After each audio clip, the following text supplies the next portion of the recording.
Bonjour à tous et bienvenue sur Plastic Dream. Je suis ravi de vous retrouver aujourd'hui, mercredi, revue de boîte. On va faire aujourd'hui la revue d'une maquette Zvezda. C'est la première fois sur la chaîne. Première fois sur la chaîne qu'on va regarder ce genre de marque, le Zvezda. Moi-même, j'en ai jamais monté, j'ai jamais eu une Zvezda dans les mains. On va voir ce que ça vaut.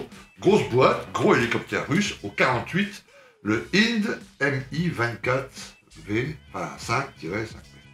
Ok. Voilà, je ne vous prononcerai pas ça, parce que le russe et moi, c'est... voilà. Ok. Donc, il est sorti il y a moins d'un an, je crois, maintenant. Ok. Il avait déjà été décliné au 1,72, évidemment. Gros succès pour la sortie au 1,72. On va voir ce que vaut celle au 1,48. Ok, alors pas plus de blabla, et zou, à l'atelier.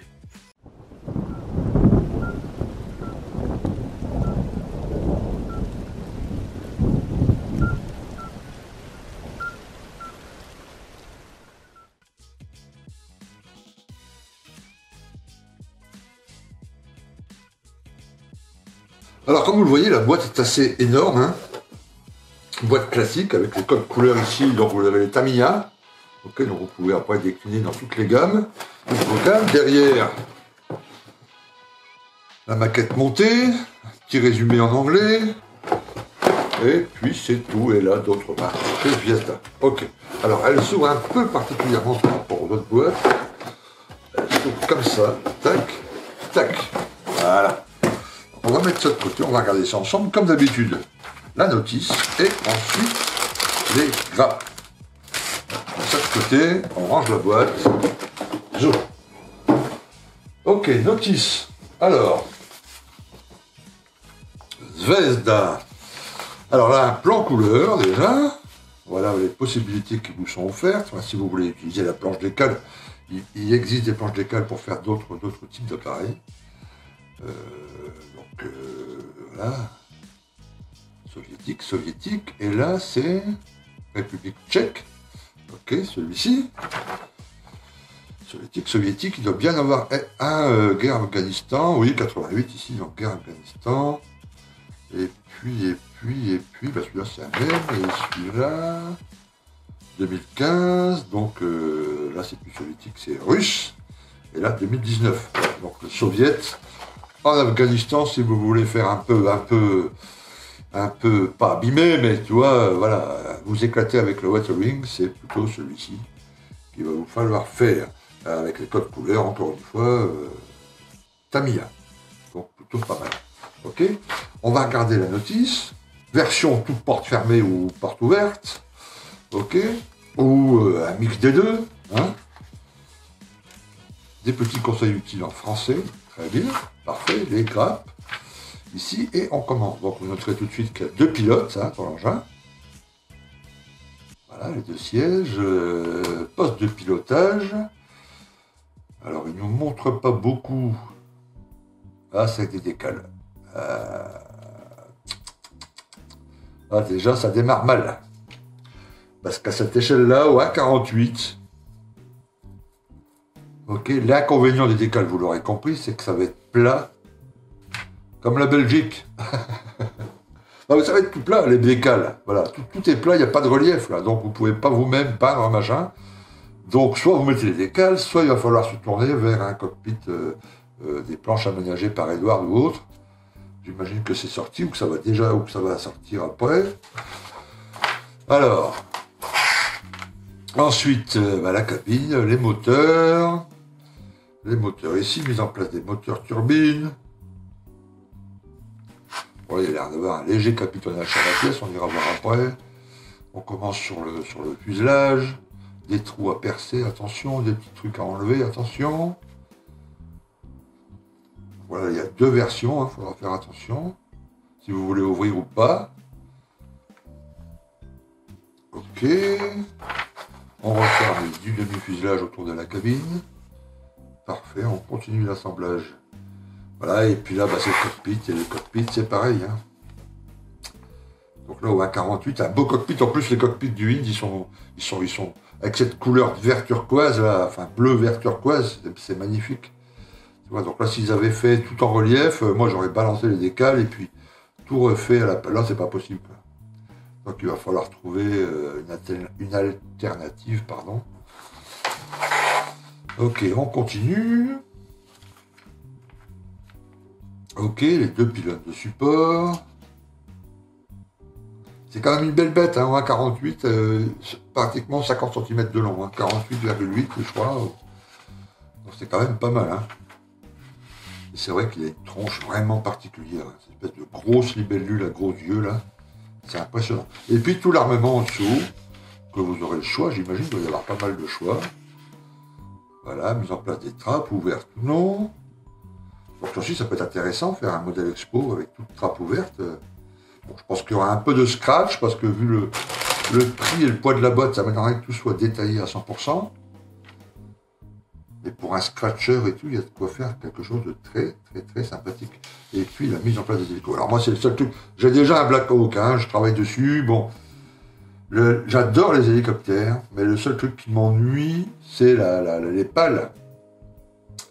C'est que ça prend trop de place une fois que c'est monté. Vous voyez, 50 cm en longueur. En pale, ça doit faire à peu de choses près la même chose. Allez trouver une vitrine qui accepte ce genre de truc. Ou alors, il faut replier sur tous vos hélicos les pales à l'arrière quand ils sont en mode transport ou je sais pas quoi. Mais... Ou alors les couper et puis peindre les bouts en rouge comme si c'est, comme sur les blueprints. Je sais pas. Voilà, là, c'est tous les stencils qui sont communs à toutes les versions à mettre en place, avec le numéro, etc. Ok, on va regarder maintenant les grappes. Alors, on va commencer tout de suite, évidemment, par le fuselage, parce que j'ai déjà un bon point de repère. On va mettre sur le côté, le fuselage. Bon. Eh ben, comme vous pouvez le voir, les amis, c'est plat de chez plat. Ça confirme, j'avais vu il y a longtemps, enfin dans le cas 5-6 mois, la revue de Flory, et il s'en plaignait aussi, ben, il a parfaitement raison. Donc, les lignes de structure, tu vois, elles sont, à mon avis, il va falloir repasser un coup de dent, elles sont un peu trop fines. Et il y a zéro riftage, il n'y a pas un rivet. Alors que c'est un appareil, je vous montre des photos là en même temps, où il y a quand même ici sur la queue, pas partout, hein, pas non plus une usine à boulons le truc, mais sur la queue, ici, là, un peu ici en dessous, il y a du rivet positif, donc apparent. Et là, zéro. Donc bon, je pense que la forme est bonne, la structure est bonne, la base est bonne, il manque les rivets. Ça, il y a plein de solutions pour pouvoir les faire, vous pouvez les refaire tous en négatif, avec la rosie, la roulette là, et puis après avec un jus les marquer. En positif, il y a les décals archés qui peuvent servir à faire ça. Donc il y a un tas de petites solutions, mais c'est dommage quoi. Au 48, c'est pas... Enfin voilà. Les rivets, ils auraient dû être en place. Hein. Ok. En tout cas, il n'y a pas de flash.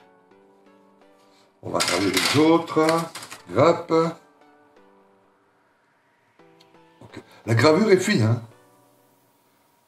La gravure est assez fine. Il y a pas mal de détails. Vous voyez le capitonnage qu'on voyait sur la notice là.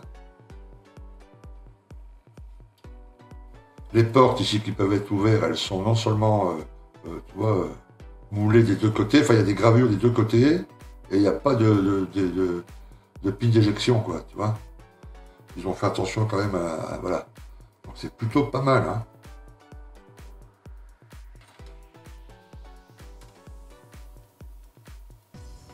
Ouais, bon, il n'y a pas de flash. En gravure, c'est plutôt fin. Là aussi, tu vois, voilà, ça c'est l'avant du cockpit, tu vois. Là, il est censé... là, c'est rifté. Hein. Sur le dessous aussi. Hein. Voilà. Là, le pseudo-tableau de bord, plat comme... ouais, plat. Donc là aussi, il va falloir trouver une solution pour le cockpit. Je sais pas, j'ai pas été voir si Edward avait fait ce genre de choses. Les turbines. Le tableau de bord, je vous laisse admirer... la gravure des instruments, qui est absente à 100%. Et avec un décal, ça fait plat, quoi. Tu vois, c'est quand même vachement mieux quand tu fais ça au pinceau et puis qu'il y a une belle gravure. Bon, les turbines, ça a l'air d'aller, c'est pas mal.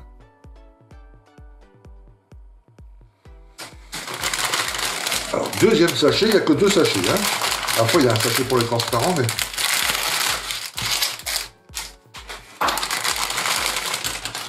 Alors, ici, les pales, qui sont, comme vous pouvez le voir, je vous mets ici, sont déjà un peu courbés, enfin, tu vois, courbés. Les 2 pilotes, la gravure est pas mal pour les 2 pilotes. Ici, le rotor, la base est pas mal, ça demandera l'ajout de quelques fils, quelques bricoles, mais la base est vraiment pas mal. Les portes qui sont à ouvrir, toujours gravées des 2 côtés. La gravure est fine, 0 flash. Les pales sont parfaites. Là, c'est les pylônes. Là aussi, parfait.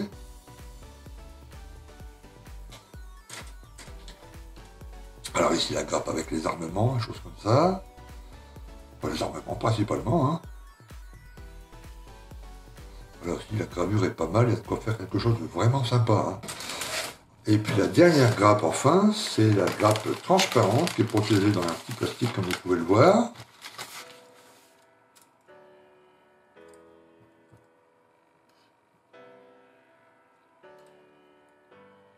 Et ben moi, je le trouve pas mal pour l'échelle. Hein.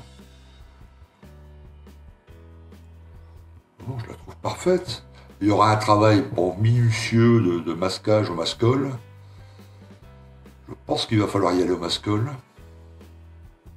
Parce qu'il y a des rebords vraiment fins, là, ils sont marqués quand même, mais bon, à voir, à voir. Voilà, puis toutes les vitres ici derrière, porte arrière, donc ça, on va bien le garder protégé. Il nous reste à regarder, mes amis, la planche d'écale. Oups.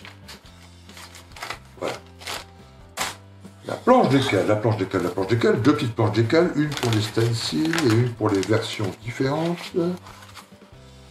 Alors... Soviet Attack Helicopter. Ok, bon, pas de l'air très très fin, hein, imprimé par Zvezda, bon, parfait. Non, ils ont l'air extrêmement fins. Voilà, tous les cockpits sont là, quoi. Pozor, danger. Donc, ça veut dire qu'en russe, ou c'est peut-être le tchèque, je sais pas, du tchèque, danger se dit Pozor. Tu vois, on apprend des trucs, même en maquettisme. Ok. Et puis là, les stencils, hein, très fins. Ça a l'air nickel, hein, les écales. Nickel. Bon. Alors, que penser de cette maquette? Eh bien, écoutez. Bon, déjà, premier point positif, quand même. Je vais la mettre là. Là, ça ne cache pas ma tête. Non, là, comme ça. Voilà, on voit à peu près. Voilà. Premier point positif, c'est le prix de cette boîte. C'est un hélico mythique, que tout le monde connaît, notamment les anciens qui ont vu les deuxièmes, ou je sais plus si c'est le troisième, Rambo, avec cet hélico. C'est pas le même, d'accord, mais la gueule, tu vois, voilà. Tout ça en mémoire. Ça reste un appareil mythique des années de la guerre d'Afghanistan, par exemple. Au 1,48, c'est quand même une belle échelle, et pour 31 €. Enfin, 31 € chez Passion 132, ailleurs peut-être plus cher, chez Passion 132, 31 €. C'est pas cher. Et comme vous le voyez, si vous le montez from the box, bon, ce qui est ici, j'imagine, sur le dessin, là, sur le box, là, enfin, derrière le box, là, vous obtenez un truc sympa quand même. Tu vois, je pense que ça s'assemble bien, vu les pièces, vu ce que j'ai lu aussi comme montage sur la toile, ça s'assemble plutôt bien. Maintenant, vous voyez, puis on voit les détails. Le rotor est pas mal, comme ça, là, il est juste peinture et puis dry brush, tu vois. Donc c'est quand même pas mal que le fait qu'on puisse ouvrir toutes les portes, que tout soit, tu vois, c'est quand même vraiment, vraiment, vraiment pas mal. Pour 31 €, merde, c'est quand même cool. Ok. Maintenant, si on veut pousser le bouchon un peu loin, pour ceux qui, comme moi, aiment bien mettre, hein, il faudra trouver un cockpit, des planches de bord, tout au moins. Bon, je ne sais pas qui va faire ça, je ne sais pas si ça se fait, peut-être Edward, peut-être Black Dog, je ne sais pas. Et puis s'acheter, c'est pas très cher non plus, une planche ou deux de rivets archés pour pouvoir. Tu vois, parce que même là sur le box art, ils ont mis les rivets. Hein. Enfin, tu vois, là, on voit les lignes légères, voilà. Hein, et ils l'ont pas mis sur la maquette. Ok. Les photos que j'ai, enfin j'en ai grappé une dizaine pour l'instant, là, puis j'ai fait exprès de télécharger des photos de 10 mégas, tu vois, donc énorme, tu peux les agrandir. Là c'est tout rifté, là c'est rifté, là c'est rifté, là c'est rifté, toute la queue est riftée. c'est une des... Voilà. C'est dommage qu'ils ne l'ont pas pris sur le Corvette. Alors, ce que je pense, c'est que Zvezda a sorti, il y a 5, 6 ans, 7 ans maintenant, le même hélico, mais au 1,72. Et bien, à mon avis, ils ont juste agrandi par une simple opération mathématique sur un logiciel qui n'est pas bien compliqué, pour le sortir au 1,48. Et ils ont par contre rien rajouté niveau détail, je pense. Ça a dû se faire comme ça. Après, ça leur a coûté aussi de la thune, parce qu'il a fallu refaire les moules au 1,48, on est d'accord. Mais ils n'ont pas remodifié par rapport au 1,72. Donc, le manque de rivets, tous les tableaux, tu vois, en simple décale, au 1,72, ok, nickel. Au 1,48, niet. Ceci dit, c'est pas entièrement négatif, ça reste une belle maquette. Une très très belle base, la seule d'ailleurs, si vous voulez faire cet hélicoptère au 1,48, à part l'ancien monogramme, je ne sais même plus s'il se vend encore, et puis qui était une cata de toute façon à monter, celui-là c'est le seul. Voilà, donc au 1,48 c'est une excellente base, et pour le prix, franchement 31 balles, que demande le peuple. Donc là, Zvezda, moi je dis plutôt top. J'en ai qu'une, là, on va voir la semaine prochaine. J'ai un char allemand là à faire de chez Zvezda aussi, en revue de boîte. Mais là, première approche, je suis très agréablement surpris. Voilà.